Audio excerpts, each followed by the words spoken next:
Hey there, I'm Britney, and I've got a hell of a story to tell you. I'm 33, and up until recently, I was working as a cosmetologist at this fancy clinic downtown. It wasn't a bad gig, you know? Decent pay, nice clients, and I got to make people feel good about themselves. But I always had this itch, this dream of running my own show. Now, let me introduce you to the other main character in this clusterfuck of a story, my husband. Well, ex-husband now, but we'll get to that juicy bit later. Let's call him Jack. Jack's 5 years older than me and used to work as a manager at some big-shot construction company. We'd been married for 3 years and were living in my apartment. Babe, I'm telling you, opening your own place is the way to go, Jack would say, lounging on the couch with a beer in hand. You be the boss, set your own hours. It's the dream, right? I'd nod, excitement bubbling up inside me. Yeah, you're right. But it's gonna take a lot of work and money to get there. Jack would wave his hand dismissively. Don't worry about that. We'll figure it out. I'll support us while you get it off the ground. You focus on being a kick-ass business owner. So, I started saving. Every extra penny went into my business fund. No more fancy dinners, no new clothes, nothing. I was on a mission. Geez, Brit, you don't have to be so strict, Jack would complain when I'd refuse to order takeout for the 3rd time in a week. Every dollar counts, Jack, I'd reply, heating up some leftovers. We agreed on this, remember? He'd grumble but eventually nod. Yeah. You're right. It'll be worth it in the end. Now, I should probably mention that Jack had been married before. He told me he'd left his apartment to his ex-wife after their divorce. They'd been together for 5 years, and that was about all I knew. Whenever I tried to bring it up, he'd get all cagey. Months went by, and finally, I felt ready to take the plunge. I quit my job at the clinic, got my license, found the perfect little space, and started renovating. Every day was a whirlwind of decisions: what equipment to buy, how to decorate. Finally, after what felt like forever, I was ready to open. I worked my ass off, 7 days a week, from dawn till way past dusk. I barely saw Jack during those first few weeks. When I'd get home, he'd be asleep.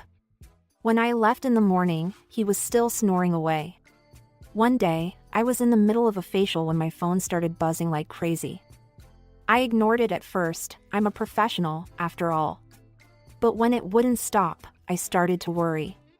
What if something had happened to Jack? As soon as my client left, I checked my phone. 5 missed calls from my mother-in-law, Sandra. My stomach dropped. Sandra never called unless it was important. I called her back, my heart pounding. Sandra, is everything okay? Britney, thank goodness, she said, her voice shaky. I've been trying to reach Jack all day. There's some kind of scandal at his work, and I can't get through to him. I'm worried sick. I felt like I'd been doused in cold water. Scandal? What scandal? I don't know anything about a scandal, Sandra. Jack hasn't mentioned anything to me. There was a long pause on the other end of the line. Oh, Sandra finally said. I see. Well, if you hear from him, please ask him to call me. That night, I waited up for Jack. He stumbled in around midnight, reeking of beer. Where have you been? I asked, trying to keep my voice level. Your mom's been trying to reach you all day. Something about a scandal at work? Jack froze, then let out a long sigh. He slumped onto the couch, not meeting my eyes. I guess I should have told you sooner. I quit my job about a month ago. I felt like the wind had been knocked out of me. A month? You've been unemployed for a month and you didn't think to mention it? What happened? I got into a fight with my boss, he said, his voice bitter. He was being a complete asshole, and I couldn't take it anymore. My pride wouldn't let me stay. I took a deep breath, trying to process this bombshell. Here I was, working myself to the bone, and Jack had been sitting at home this whole time? Why didn't you look for another job? I asked. Jack looked at me then, his eyes pleading. I think I'm burned out, Brit. I need a break. Maybe see a psychologist or something. I just can't face jumping into another job right now. Part of me wanted to scream at him. We had a plan, damn it. He was supposed to support us while I got the business off the ground. But looking at him sitting there, defeated and small, I couldn't bring myself to lay into him. Okay, I said finally. We'll figure this out. But no more secrets, Jack. We're supposed to be a team.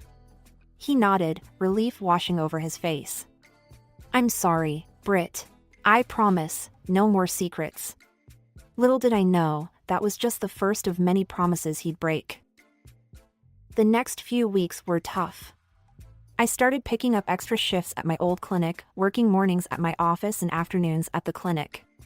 It was exhausting, but what choice did I have? We had bills to pay, and I had a loan to repay for the office. Jack spent most of his time at home, supposedly looking for jobs online, but mostly playing video games. I tried to be supportive, reminding myself that mental health was important. But as the weeks turned into months, I started to wonder if he was really trying at all. Then, finally, a glimmer of hope. Jack came home one day, grinning from ear to ear. I got a job, he announced. I was so relieved I could have cried. We celebrated that night with a bottle of wine, toasting to new beginnings. For a moment, it felt like everything was going to be okay. Jack's new job lasted all of a month. One day, I came home from a particularly grueling shift to find him sprawled on the couch, beer in hand, staring blankly at the TV. You're home early, I said, a sinking feeling in my stomach. He shrugged, not taking his eyes off the screen. Quit. I felt like I'd been punched in the gut. What? Why? Boss was a moron, Jack muttered. Wanted me to be some kind of robot. All about discipline and following orders. Screw that noise. I took a deep breath, trying to keep my cool. Jack, we talked about this. We can't afford for you to keep quitting jobs. He finally looked at me, his eyes hard. What, so I'm supposed to be miserable? I thought you'd be more understanding, Brit. I bit my tongue, not wanting to start a fight. But inside, I was seething. Understanding? I was working myself to the bone while he sat around drinking beer and playing video games. The next 6 months were a blur of work, stress, and mounting frustration. I'd come home to find Jack exactly where I'd left him, surrounded by empty beer cans and takeout containers. Any luck with the job search? I'd ask, trying to keep the desperation out of my voice. Nothing good out there, he'd reply, waving his hand dismissively. I'm looking for something interesting, you know? With good pay but not too demanding. I wanted to scream. Who didn't want a job like that?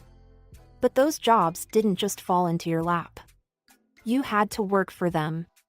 One night, after a particularly long day, I came home to find Jack actually up and about. He had this weird, excited look in his eyes. Brit, I've been thinking, he said, pulling me down onto the couch next to him. We should have a baby. I stared at him, sure I'd misheard. What? Yeah, think about it, he said, grinning. I could be a stay-at-home dad. You'd go to work, I'd take care of the kid. It's perfect. I couldn't believe what I was hearing. Jack, you've never even washed a dish in this apartment. How are you going to take care of a baby? His face fell. What, you don't think I could do it? It's not that, I said, trying to be diplomatic. It's just, taking care of a baby is a lot of work. And we're not exactly in a great financial position right now. You're being cruel, he said, his voice low. You don't understand my problems. I laughed, a short, harsh sound. Your problems? Jack, I'm working 7 days a week. I'm exhausted. And you want to add a baby to this mess? He stormed off, slamming the bedroom door behind him. I sat on the couch, my head in my hands, wondering how we'd gotten to this point. It started with the computer games. At first, I didn't think much of it. Everyone needs a hobby, right? But then I noticed our joint account was hemorrhaging money. "Jack," I said one evening, my voice tight with frustration, "did you buy another game? And, did you upgrade your computer?" He didn't even look up from the screen. "Yeah, so what? It's our money, isn't it?" I took a deep breath, trying to stay calm. "We're supposed to be saving, remember? For our future." He paused the game and turned to me, his face a mask of innocence. "Babe, it's an investment. In my leisure time, you know? Don't worry, I'll pay it all back when I get a job." That was the last straw. The next day, I closed our joint account and stopped giving Jack money altogether. If he wanted to act like a child, fine. But I wasn't going to be his personal ATM anymore. I thought that would be the end of it. Boy, was I wrong. The fights started almost immediately. Jack would stomp around the apartment, slamming doors and muttering under his breath. "You don't respect me," he'd yell.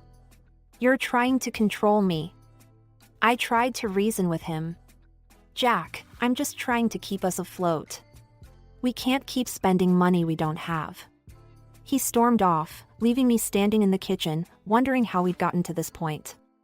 Days went by, and Jack didn't lift a finger around the apartment.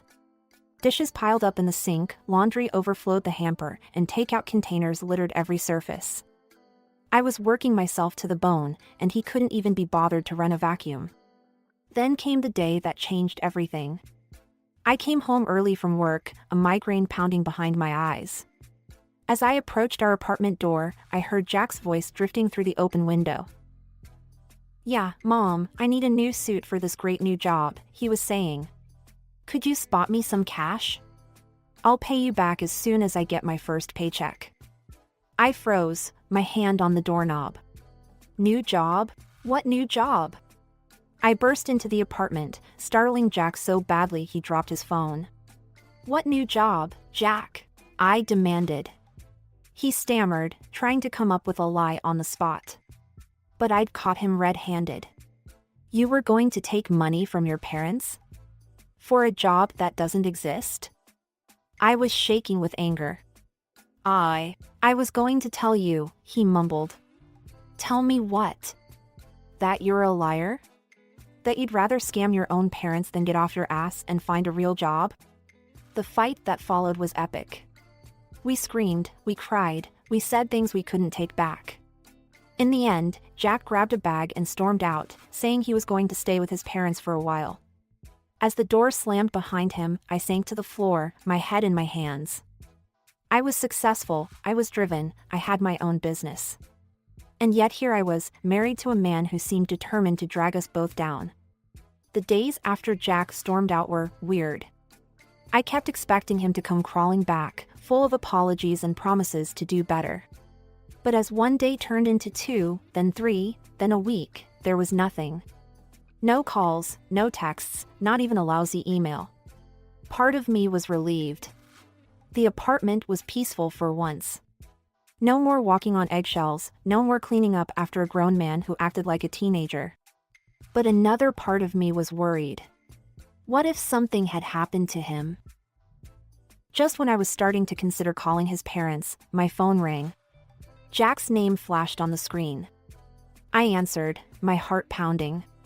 "Jack? Where are you? Are you okay?" His voice came through, loud and cheerful. "Hey babe, guess where I am? Las Vegas. Can you believe it? Mom always wanted to come here, so we decided to make it a family trip. It's amazing." I felt like I'd been punched in the gut. Las Vegas? While I was here worrying about him? "What do you mean, we decided?" I asked, my voice tight. "When did you decide this?" "Oh, you know, it was kind of spur of the moment," he said, his voice nonchalant. "I told Mom and Dad about my great new job offer, and we thought, why not celebrate?" I gripped the phone so hard my knuckles turned white. What job offer, Jack? We both know there isn't one. There was a pause, then Jack's voice came back, lower this time. Look, what they don't know won't hurt them, right? We're having a great time. I'll find a job when we get back, I promise. And how exactly are you paying for all this? I asked, dreading the answer. Oh, don't worry about that, he said, his voice bright again. I borrowed a couple of your credit cards. But don't freak out. I'll bring you back a magnet or something, okay? Have a great weekend. And then he hung up, just like that. I stood there, staring at my phone, feeling like my whole world was crumbling around me. This man, this person I had married, had stolen my credit cards to fund a vacation based on a lie. Something inside me snapped. I was done. No more second chances, no more excuses. With shaking hands, I opened my banking app and blocked every single one of my cards. Then I called a locksmith. I need my locks changed, I said. Today. As soon as possible. The locksmith came and went, and I was left alone in an apartment that suddenly felt too big, too empty. But I wasn't done yet. I grabbed my phone and made one more call. To a divorce lawyer. Sitting in the lawyer's office later that day, I felt a strange mix of emotions. Sadness, anger, fear, but also relief. As I signed the divorce papers, I realized this was the first step towards taking back control of my life. I was just settling in for a quiet evening at home, the first in what felt like forever, when my phone started buzzing. Jack's name flashed on the screen. I took a deep breath and answered. Brit, thank God you picked up. Jack's voice was frantic. Something's wrong with the cards. They're not working. We can't pay for anything. I could hear the panic in his voice, but I felt oddly calm. That's because I blocked them, Jack. There was a moment of stunned silence on the other end. Then, you what? Why would you do that? Because they're my cards, Jack. I didn't give you permission to use them. But we're stranded here. Mom and Dad are freaking out. You have to unblock them. I could hear the desperation in his voice, but I stood my ground. No, I don't have to do anything. You got yourself into this mess, you can get yourself out. That's when he lost it. Are you kidding me? You're putting me in an impossible situation here. You're my wife, you're supposed to help me.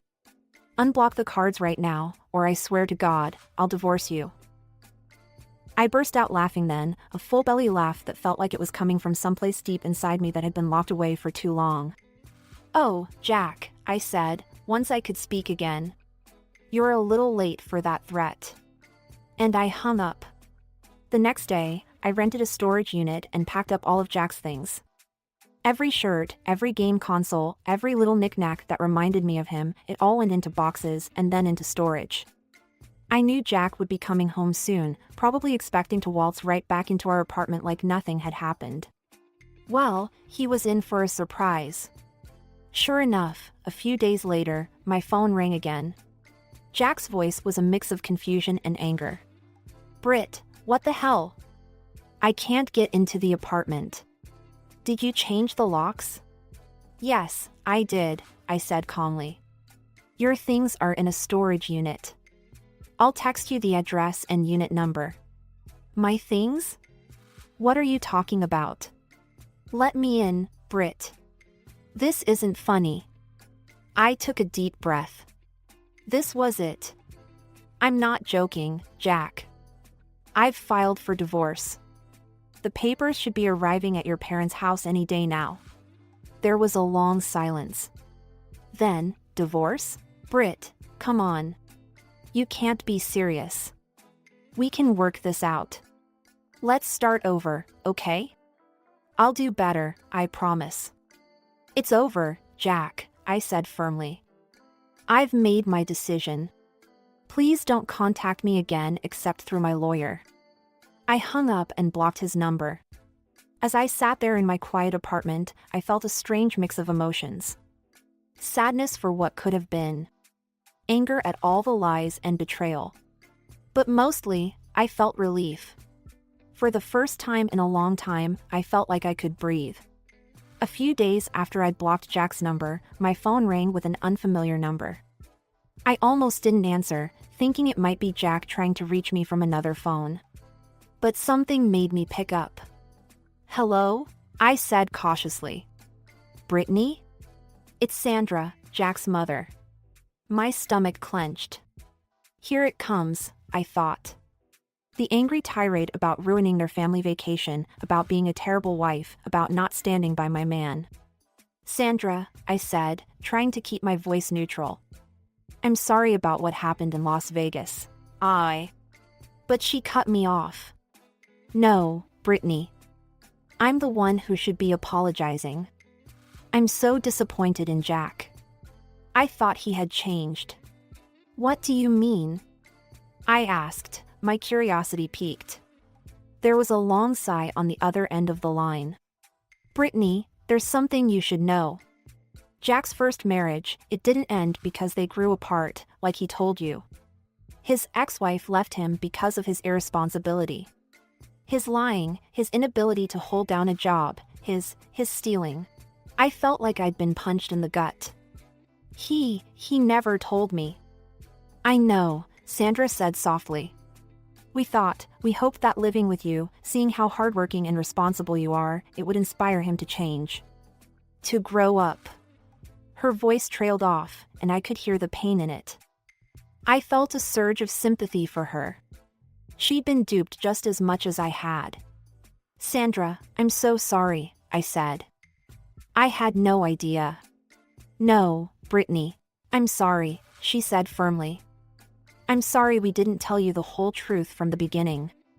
I'm sorry we let you go through this. And I'm more sorry than I can say for what Jack has done to you."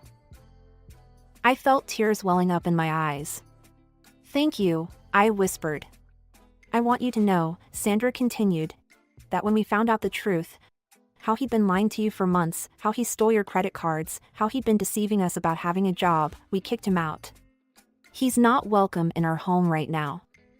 I was speechless. I'd been so worried about facing judgment from Jack's family, and here they were, standing by me instead. "I don't blame you for divorcing him, Britney," Sandra said. "You deserve so much better. I hope you don't think badly of all of us because of Jack's actions." "No, of course not," I said quickly. "Sandra, I never blamed you or your husband. You've always been kind to me." We talked for a while longer, Sandra filling me in on some of the details I'd missed. By the time we hung up, I felt like a weight had been lifted off my shoulders. I wasn't alone in this. I wasn't crazy for feeling betrayed and angry. In the weeks following my conversation with Sandra, life started to settle into a new rhythm. I threw myself into my work, finding solace in the familiar routines of my cosmetology office. Without Jack's constant drama and financial drain, I found myself with more energy, more focus, and, surprisingly, more money. But Jack wasn't going to let go without a fight. One evening, as I was locking up the office, I spotted a familiar figure leaning against my car. My heart sank. "Brit," Jack called out as I approached. "Can we talk, please? I've changed, I swear. I'm looking for a job, a real one this time. I'll pay you back every cent. Just give me another chance." For a split second, I felt a twinge of something. Nostalgia? Pity? But then I remembered all the lies, all the broken promises, all the stress and pain he'd put me through. "No," I said firmly. "I'm done giving you chances, Jack. Please leave." I brushed past him and got into my car, my hands shaking as I started the engine. As I drove away, I saw him in my rearview mirror, standing there looking lost. But I didn't turn back. That was the last time I saw Jack in person. He tried calling a few more times, from different numbers, but I blocked them all. Eventually, the divorce was finalized without any further drama. And you know what? Life got better. A lot better. Without the constant stress of Jack's unemployment and spending, my own finances improved dramatically. I was able to pour all my energy into my cosmetology office, and it showed.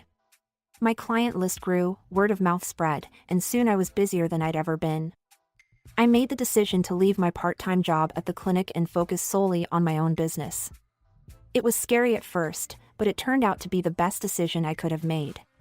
With the extra time and energy, I was able to really focus on marketing and expanding my services.